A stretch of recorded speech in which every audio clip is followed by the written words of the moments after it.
welcome back to another YouTube video, and today we're taking a look at another film review. Normally it is October, so we would take a look at some spooky movies. However, we need to take a look at the more current movies and the newer movies which has come out. We have taken a look at Minions 2 here on the channel. I don't think we've taken a look at Despicable Me 1, 2, 3, or even Minions 1.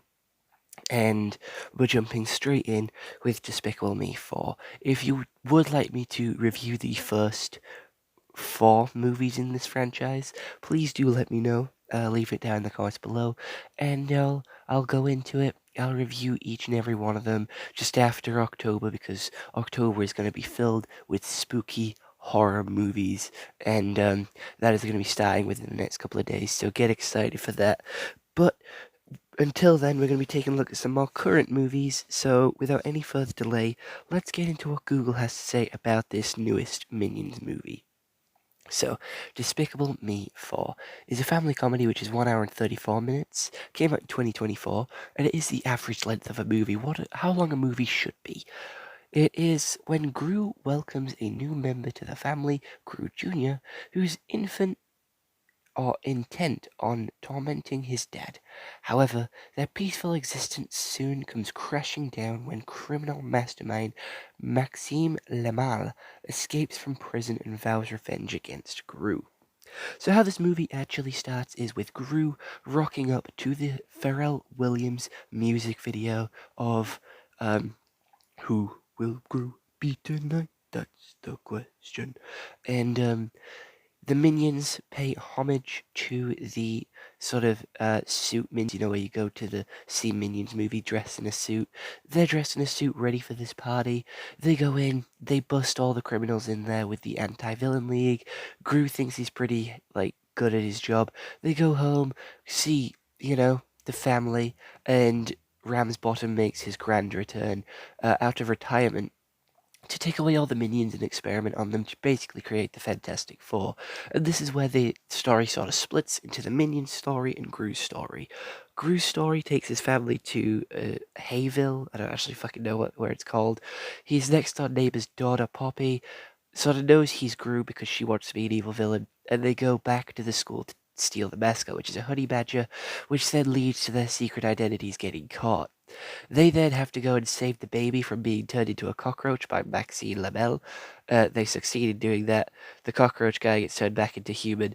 They get sent to prison, and everyone that they've ever fought against in Minions 2, Despicable Me 1, 2, and 3, all the people are in that prison. We have Vector, we have El Macho, we have Brat, we have the villain society from Minions, all in that prison, as Gru and Maxine Lamal both start singing "Everybody Wants to Rule the World." That's their story. The Minions story is even shorter.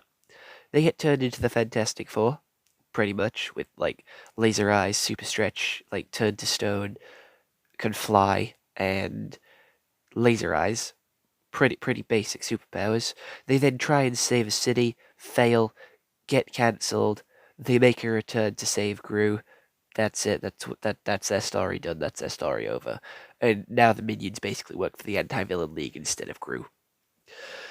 And that's basically the story. It isn't the greatest story in the world. I really didn't think that they needed to drag this franchise on any longer, but that ending was a really solid ending for the franchise. It brought back all the villains, had them all singing and dancing in the end of the movie, had them all singing and dancing in the prison. I thought it was a nice, solid ending for the movie and for the franchise as a whole, summing everything up, having all the villains in prison, having them all have a maybe forgiven Gru for what he's done to them, and Gru also being a hero again, staying true to his colours and starting a family, and maybe giving up his life of being a spy. We also have Poppy returning to visit. I don't know why she does this, but she does. And she actually does get into the school she wants to get into, so it is a pretty solid character sort of arc for her.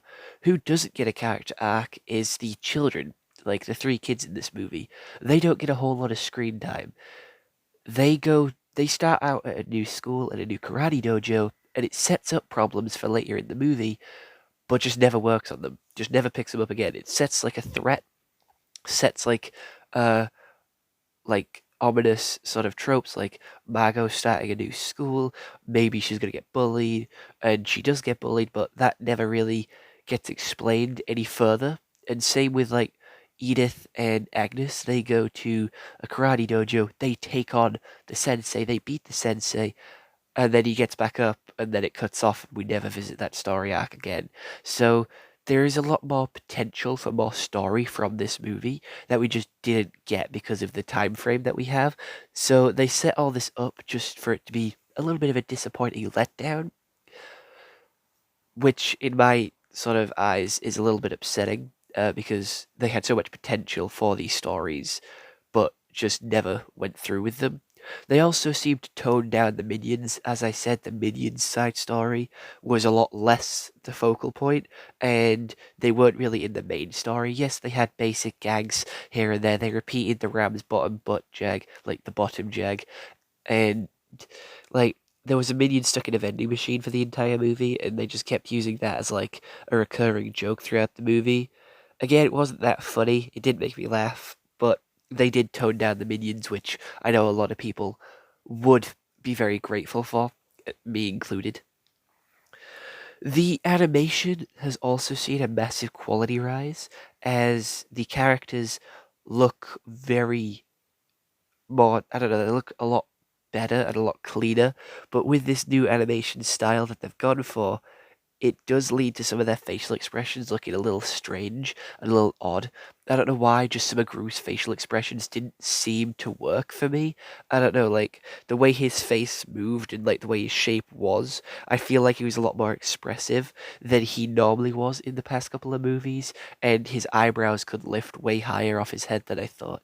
He could raise his eyebrows way higher than I thought, and I don't know, some of the way he moved his face didn't seem atomically correct for his character model. And I know it's an animated movie and that shouldn't really be taken into account, but I do feel like it wasn't atomically correct, and that did bug me. It bugged me quite a lot. Uh, that's really it. It did introduce a new villain, which wasn't that good. It has the same voice actor as Megamind, but I don't think he was a cool villain. He sort of seemed like how Gru was in the first movie, and again, it does lead into the fact that I do think this is a good ending for the franchise because this villain is all about cockroaches. He has an army of cockroaches, and like the cockroaches act like the minions do, with like cheering, chanting, fist bumping, getting happy to see like their mastermind. They're basically just the minions, and they were very underutilized, but they were quite cute. For whatever reason, they made the cockroaches cute, which was a choice, but I wouldn't have really gone for that choice myself. The villain wasn't that threatening. He wasn't that ominous. He just said he would get revenge on Gru, and then he spent like the rest of the movie just trying to find Gru, which took way too fucking long. Like every time they flash back to him looking for Gru, it didn't set up the threat. It just made him seem more silly and more goofy. It kind of toned down the threat. And I know it is a kids' movie, so they can't have it too scary or too threatening. But still, he didn't seem to have any sort of danger to Gru. And again, he took one of the kids, very similar to how Vector took the kids in the first movie. Um, so again, it is very very clear mirroring of the first movie, just between everything that happens. So in doing that, I feel like the story has come full circle, and they can't really expand any further from this movie. I feel like this is a very solid ending point for the franchise. Maybe we could get like a Child Grew movie, like a couple of sequels, but I don't think they should make any more like continuing after this. Like there shouldn't be any more sequels. This should be it for the story. It's a nice finishing point, and it's a mid movie. I was very not looking forward to watching this. I didn't want to watch this, but I saw it and I was like, "There's nothing else to watch. Let's stick it on." And I did watch it, and I'm gonna be honest, it ain't that good, Chief. It's a very mid movie. Um, Solid ending to the franchise. A franchise that I'm not too fond of. It's just a franchise that exists, and the clear rips on Fantastic Four is clearly seen by me with Stretchy Man and the Rock guy. There's also a little bit of X Men in there with Cyclops, but there's not a lot of places they can really go with this. I think they have sort of squeezed this franchise dry, and I mean, Pharrell Williams does cook every time there's like a Minions movie. For whatever reason, he comes back to make a song for the movie and it absolutely slaps every time. Who Will Groom Me Tonight has been all over TikTok, especially my TikTok. So if you want to go check that out, definitely check the link in the description, which will take you to everything else that I have to offer as a content creator. From my TikTok to my Instagram to my YouTube to my Twitch to my Cameo to my Facebook, Snapchat, Reddit, Discord, everything that I have to offer is there. But other than that, this movie is a 4 out of 10 in my eyes. So watch it if you please. I'm not your mother, I'm not your dad, I'm not your Gru. So make your own choices and make your own decision on whether this movie is good or not. But in my eyes, it's a 4 out of 10. So I'll love you and leave you. So I hope you all did enjoy this YouTube video. I'll see you all in the next one. I hope you all have an excellent day. And goodbye. Stay home and stay safe.